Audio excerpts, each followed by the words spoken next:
Hello dear friends, welcome to the lecture of differential calculus. We are studying mean value theorems. In this lecture we shall study Cauchy's mean value theorem, its statement and proof, and some problems we shall solve. I have written the statement of Cauchy's mean value theorem. If two functions small f of x and capital F of x are derivable in closed interval a comma b and f dash x is not equal to 0 for any value of x in closed interval a comma b, then there exists at least one value c in the open interval a comma b such that f dash of c over f dash of c, capital F dash of c, is equal to fb minus fa divided by capital F of b minus capital F of a. So this is the statement of Cauchy's mean value theorem. Now what is the difference in Lagrange's mean value theorem and Cauchy's mean value theorem? In Lagrange's mean value theorem there is only one function f of x, and the conditions, it is continuous in closed interval a comma b and derivable in open interval a comma b. Here there are two functions. For Cauchy's mean value theorem there are two functions. We have denoted these two functions first by small f of x and second by capital F of x, and these are derivable. These are derivable in closed interval a comma b. What about the continuity? A differentiable function is always continuous. So that means both the functions are continuous in the closed interval a b. Also they are derivable, means differentiable in the same interval, closed interval a comma b. These are the conditions given. Actually it represents two conditions, continuity also differentiability, and one more condition is there. F dash of x, means derivative of capital F of x, is not equal to 0 for any value of x in the interval, closed interval a comma b. So that means the derivative of the second function is never 0 for any value in the interval, closed interval a comma b.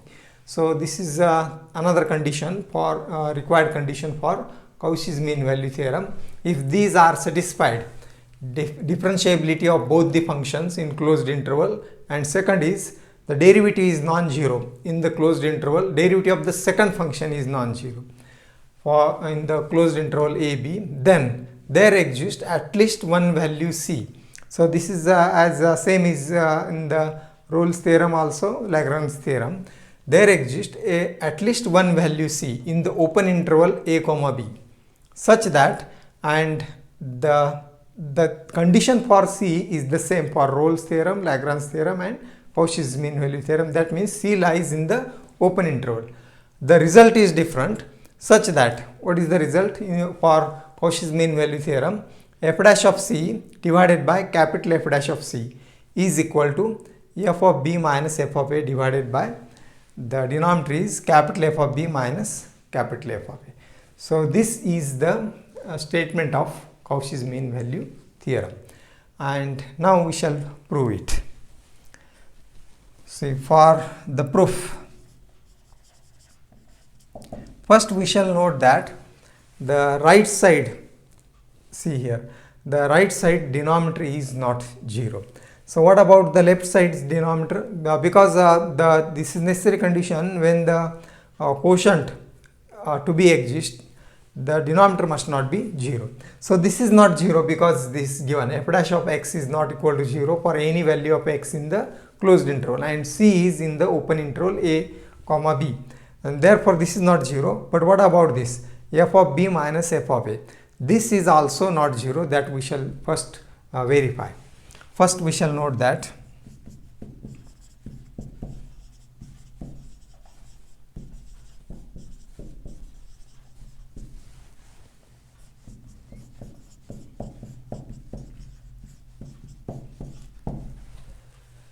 now if let's see what happens for if, the reason for this, for if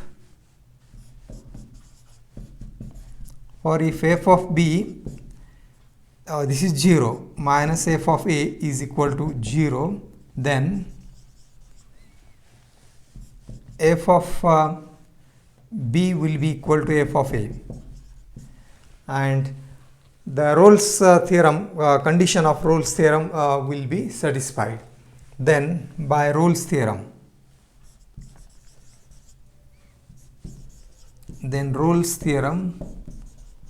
would imply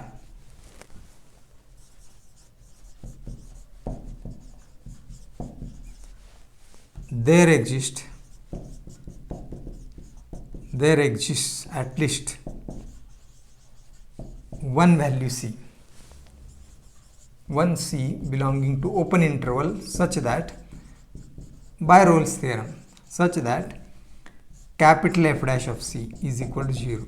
This F satisfies Rolle's theorem, conditions of Rolle's theorem, because it is derivable in closed interval A comma B, means it is continuous also, and the end values are equal, means this capital function satisfy Rolle's theorem's conditions, and therefore capital F dash of C is equal to 0 for at least one value. So this is a contradiction, because it is given that F dash of x is not equal to 0 for any x in this interval, and what we have obtained here, C is the value, at least one value C in open interval A comma B, such that F dash of C is equal to 0. This contradicts the hypothesis.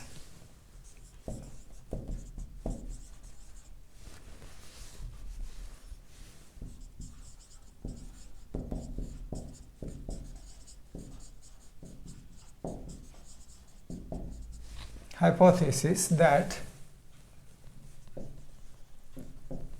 F dash of x is not equal to 0 for any value x, or any x belongs to the closed interval AB. See, this is the hypothesis. F dash of x is not equal to 0, and therefore this is not 0. This is not 0. If this becomes, or if this were 0, then we get a contradiction, and therefore f of b minus f of a is not equal to 0. That is verified. That means this quantity, right side quantity, exists. Now we shall define. Now we define a new function. Function phi of x involving these two functions, small f of x and capital F of x, and such that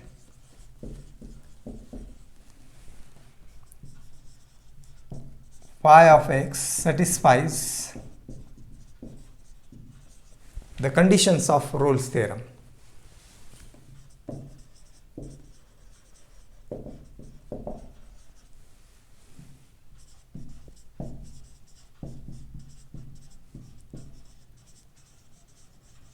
Such a function we shall define. We have done the same thing in the proof of Lagrange mean value theorem.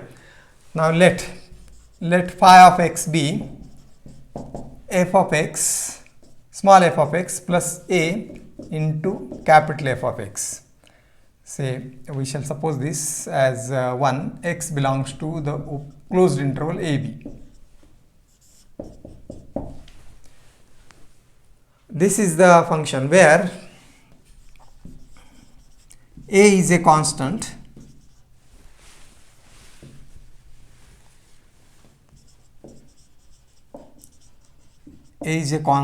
to be determined such that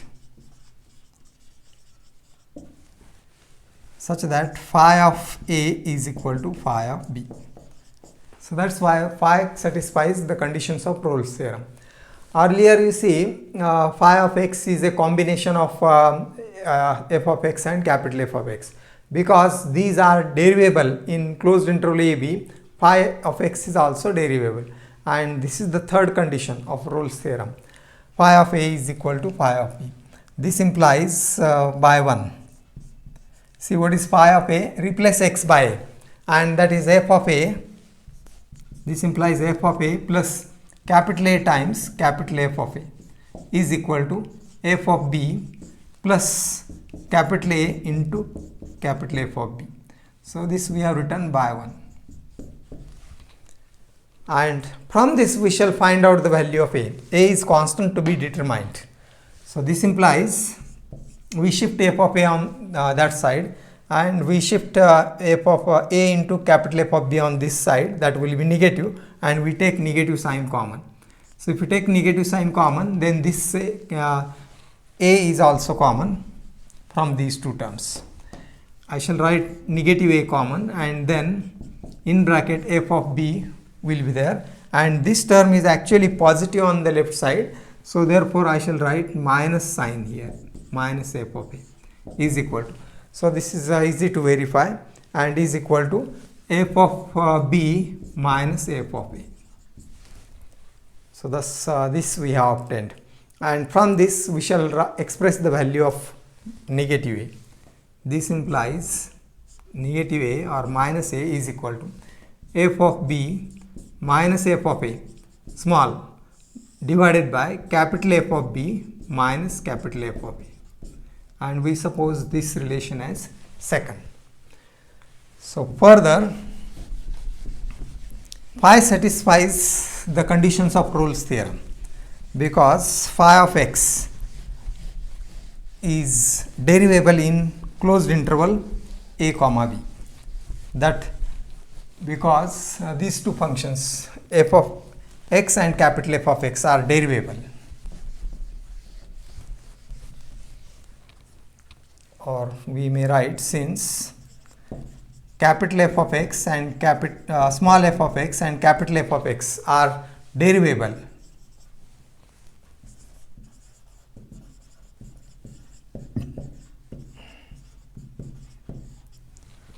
this implies phi of x is derivable in the closed interval a comma b. So it is derivable in closed interval a comma b means it is also continuous in the closed interval a comma b, and phi of a is equal to phi of b means phi satisfies all the conditions of Rolle's theorem. Therefore, phi of x satisfies all the conditions of Rolle's theorem.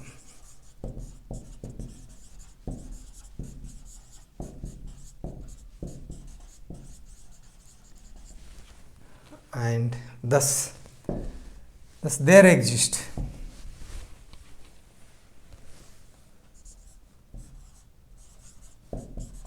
by Rolle's theorem condition or conclusion, by Rolle's theorem's conclusion, there exists at least one value C,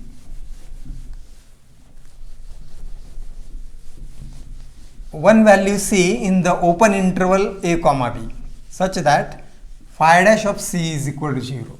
Phi is satisfying Rolle's theorem. So you should note the difference between the functions small f, capital F, phi. We are imposing the condition of Rolle's theorem on phi. At least one value C in the open interval a comma b, such that phi dash of C is equal to 0. And now we shall see what is phi dash of C. From this, phi of x is f of x plus a into f dash of x. From that we can find out what is phi dash of x. From 1, phi dash of x is equal to, differentiate both sides. Right side derivative is derivative of f of x is f dash f x plus a is a constant, remains as it is, and derivative of capital F we shall write in notation form f dash capital F dash of x. So this is phi dash of x, and therefore phi dash of C is equal to 0 implies what this implies, replace x by C. So that will be f dash of C plus a into capital F dash of C is equal to 0. So this we shall get, replacing x by C, phi dash of C is this value, and that is equal to 0. Now from this we shall find out the value of negative a, or you see this can be written as f dash of c is equal to minus a into capital F dash of c, or we divide both sides by f dash of c, because f dash of c is not equal to 0.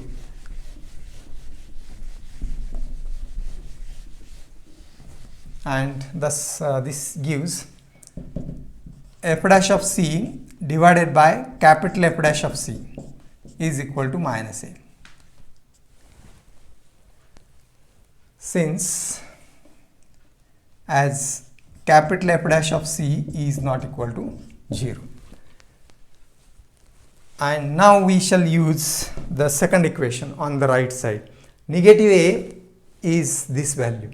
So therefore this implies f dash of c divided by capital F dash of c is equal to minus a, and that value is f of b minus f of a divided by capital F of b minus capital F of a. And this is what we wanted to prove. This is the conclusion of Cauchy's mean value theorem, and this proves the theorem. This proves the Cauchy's theorem. So this is by 2.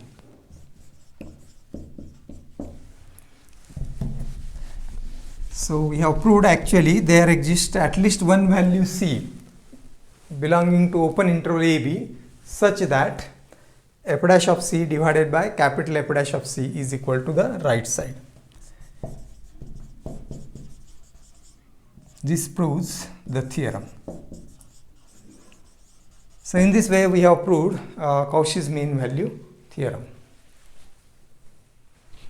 Now we shall solve problems on Cauchy's mean value theorem. I have written problems here. Verify CMVT is a short form I have written for Cauchy's mean value theorem. For the following functions in the interval, closed interval a comma b, a, b being positive real numbers. Positive numbers are these, so that we should remember it is not 0 and not negative, both a and b. The first example is, or first problem is, small f of x is 1 over x square and capital F of x is 1 over x. X belongs to the closed interval a comma b. And how to verify? As like Rolle's theorem and Lagrange's theorem, we have verified the theorems. So here also we should have to verify the theorem. First check whether this condition is satisfied. These two functions are derivable in the closed interval AB, and that can be easily checked by obtaining the derivative. If they are derivable, then they becomes continuous. So because differentiability implies continuity. So we shall solve the first problem. Solution for first.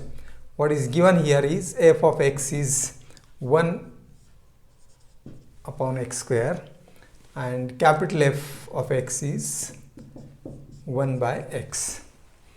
X belongs to a comma b, closed interval AB. AB being positive, that we should remember for each problem. A and b are positive. And we shall suppose this as first relation. Now we shall obtain the derivative of this. So what is f dash of x? So this can be written in power form, or that we shall write as f of x is equal to x to the power negative 2 and capital F of x is x to the power negative 1.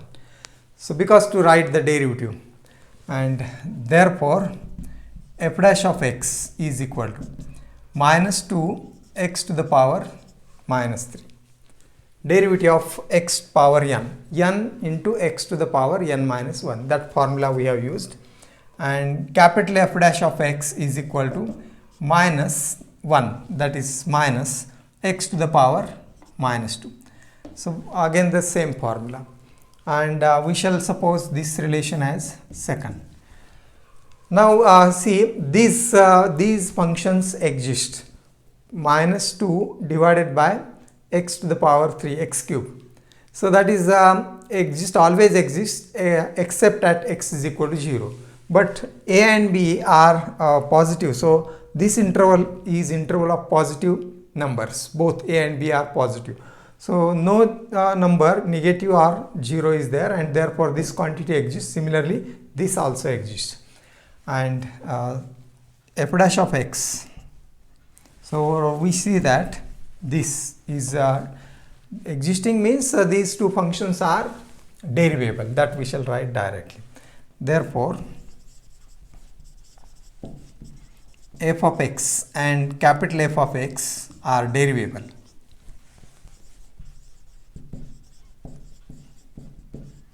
In the closed interval a comma b.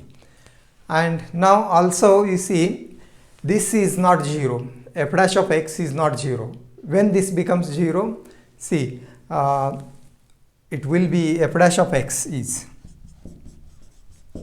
negative 1 upon x square, and x is non-zero, so therefore this value is not 0. Also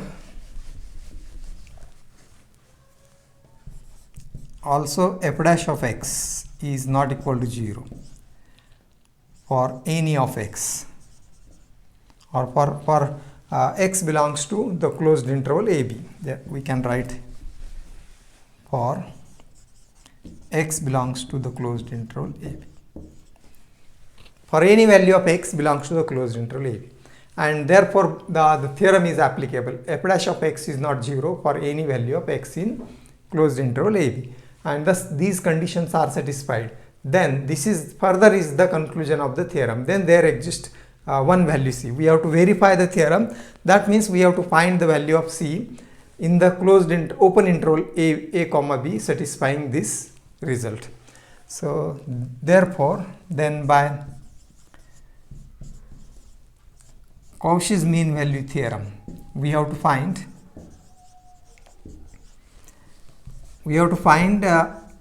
c, at least one value c. One c belongs to open interval AB such that this we shall write f dash of c divided by. Now I shall continue this as f dash of c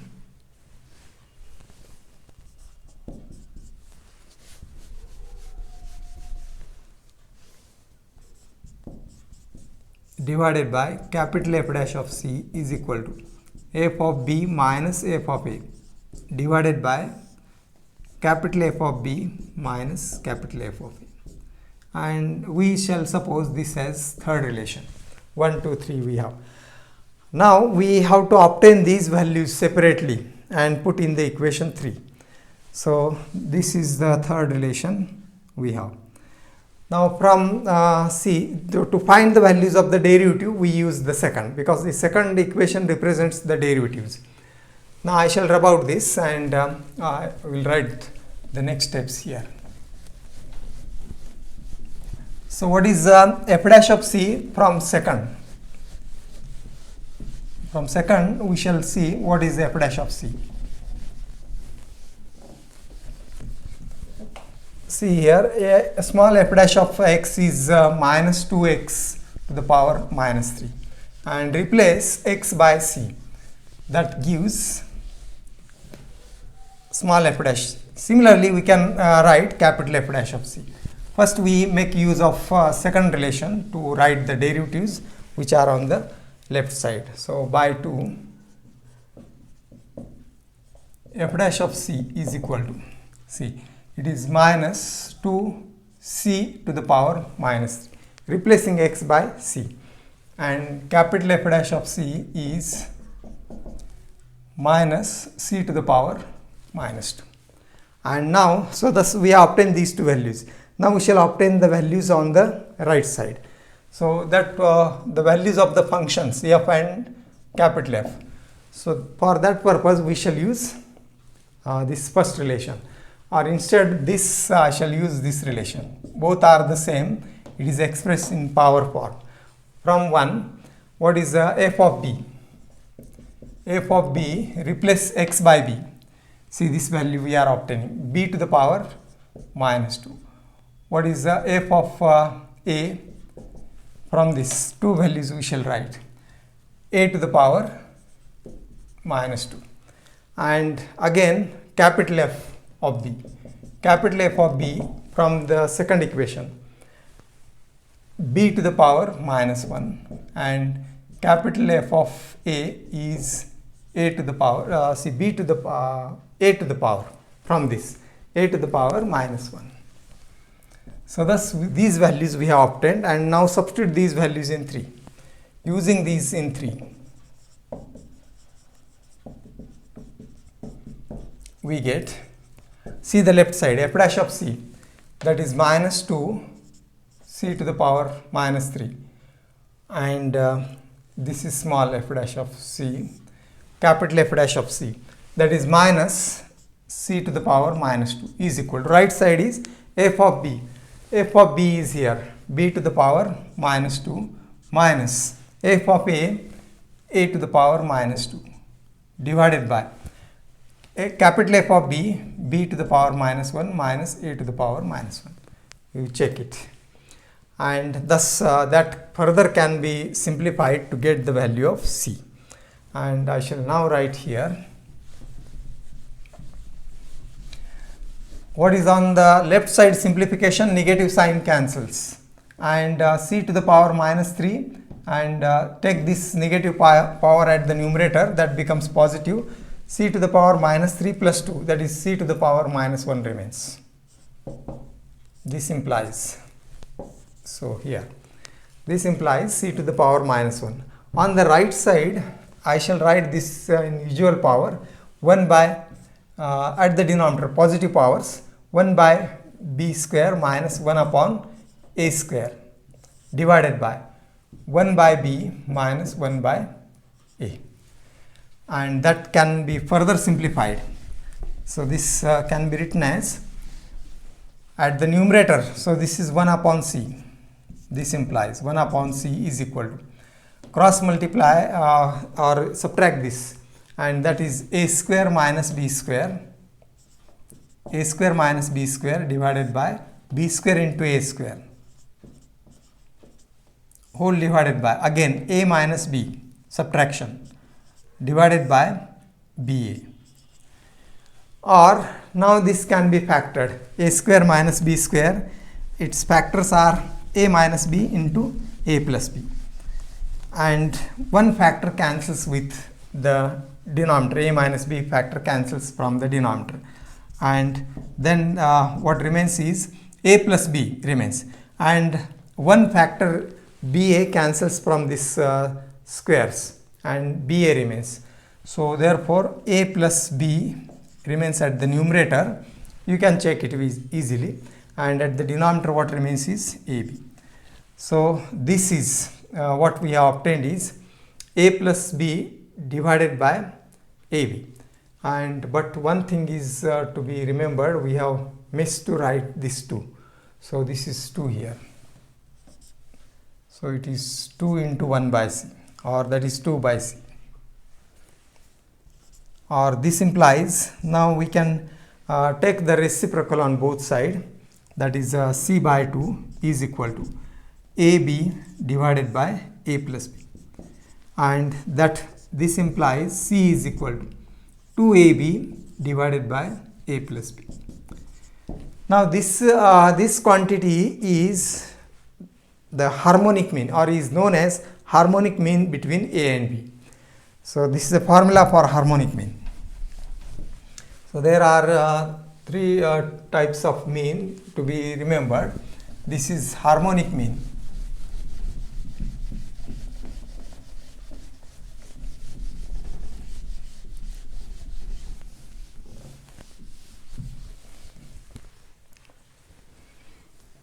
So therefore C is the harmonic mean between A and B.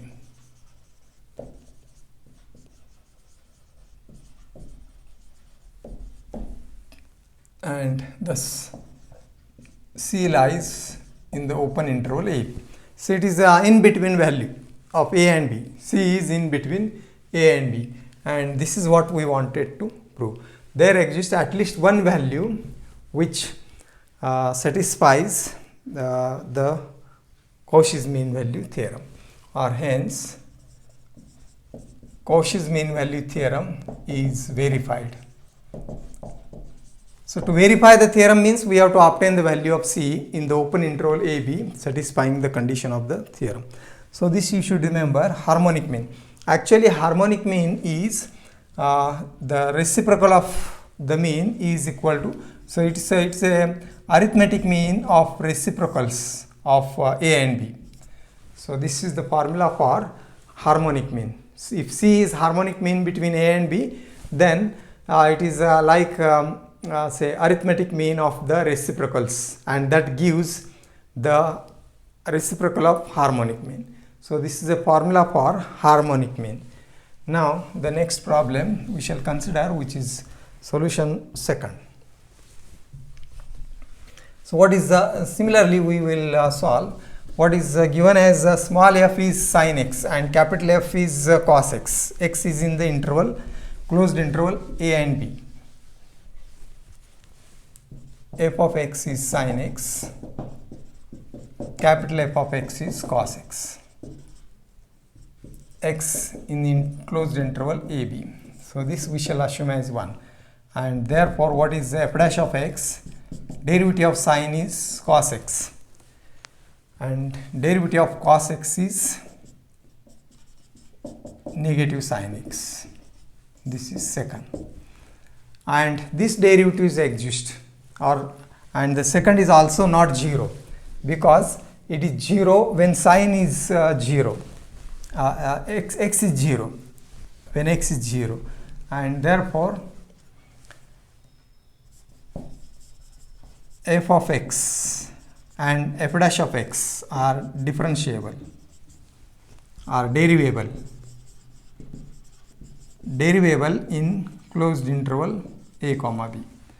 Also second derivative, that is f dash of x, is not 0 in AB.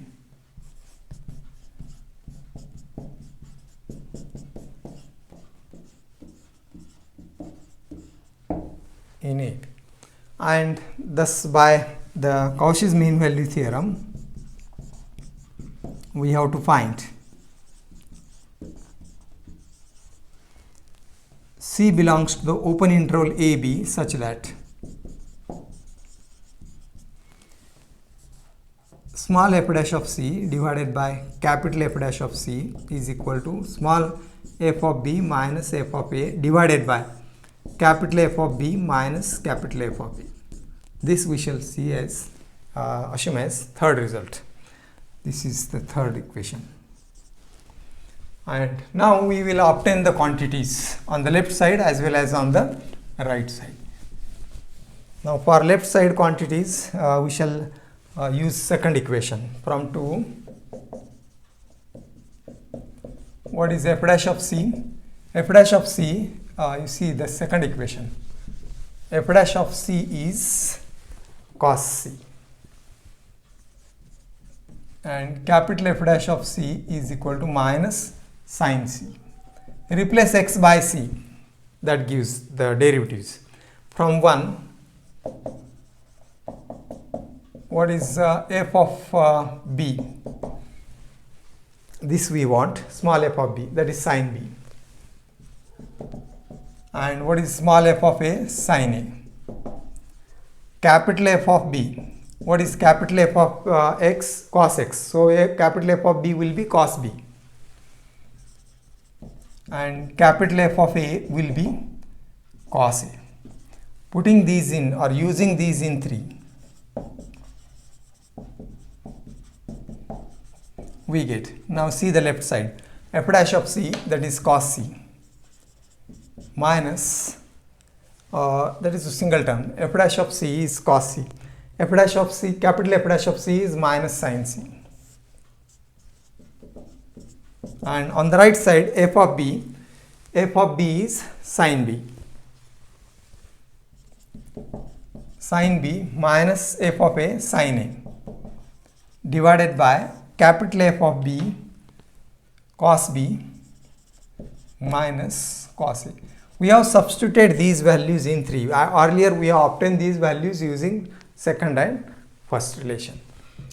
Now we shall simplify to find the value of c and check whether that c is in the interval, open interval a comma b. And how to get the value of c? We have to use trigonometric formula here. So this is minus cos c upon sin c.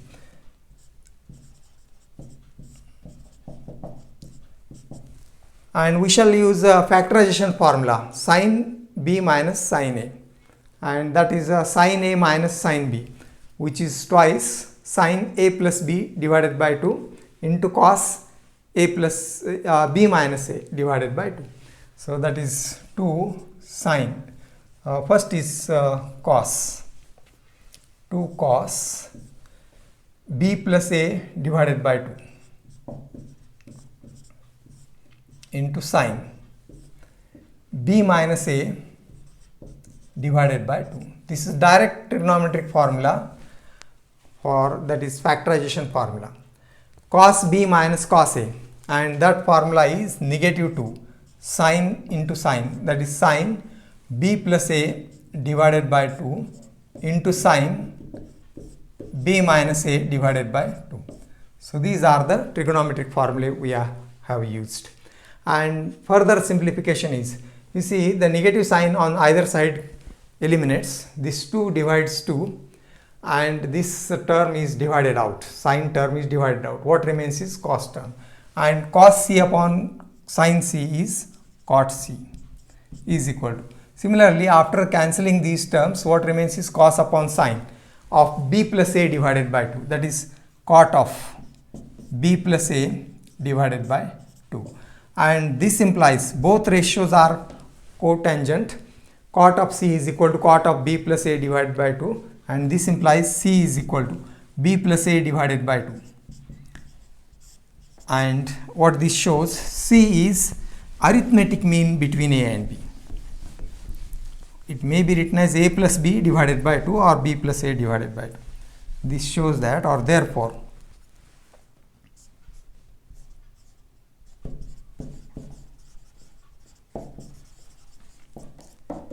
c is the arithmetic mean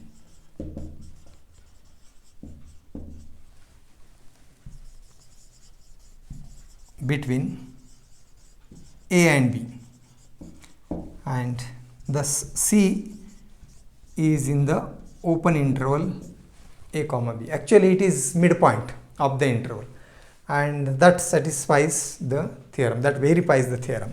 Hence Cauchy's mean value theorem is verified. So thus we have solved the second problem. Now the third is f of x is root of x, and capital F of x is 1 over root of x. You may write this in power form, x to the power half, and this will be x to the power negative half, so that you can write the derivative easily. And here the answer is c is equal to root of ab. C is the geometric mean here of a and b, and therefore this belongs to the interval a comma b. C is the geometric mean for the third result. And so there are three types of mean: arithmetic, geometric and harmonic. The problem may be asked as show that the value of c in Cauchy's mean value theorem is geometric mean for these functions. So in that way it may also be asked. So c is equal to root ab is the geometric mean between a and b.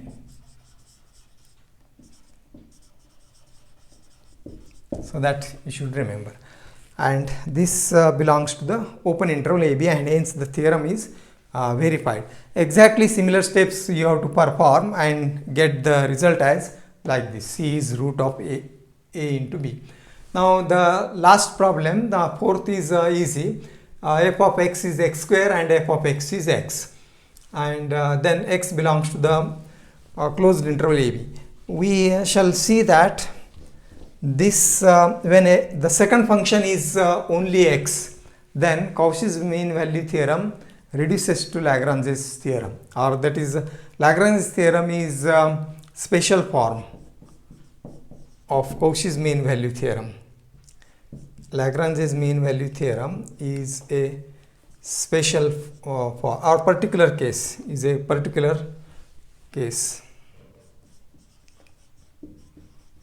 or a special case of Cauchy's mean value theorem when capital F of x is equal to x. So why this is so? Because when capital F of x is equal to x, what the Cauchy's mean value theorem becomes? F dash of c. What is capital F dash of x? That is 1, and therefore this becomes 1. Derivative of this is 1. So f dash of c is 1, and right side is f of b. F of b minus f of a as it is, divided by what is the denominator? F of capital F of b, and capital F of b is b, capital F of a is a. So this is f dash c is equal to fb minus fa divided by b minus, which is Lagrange's mean value theorem.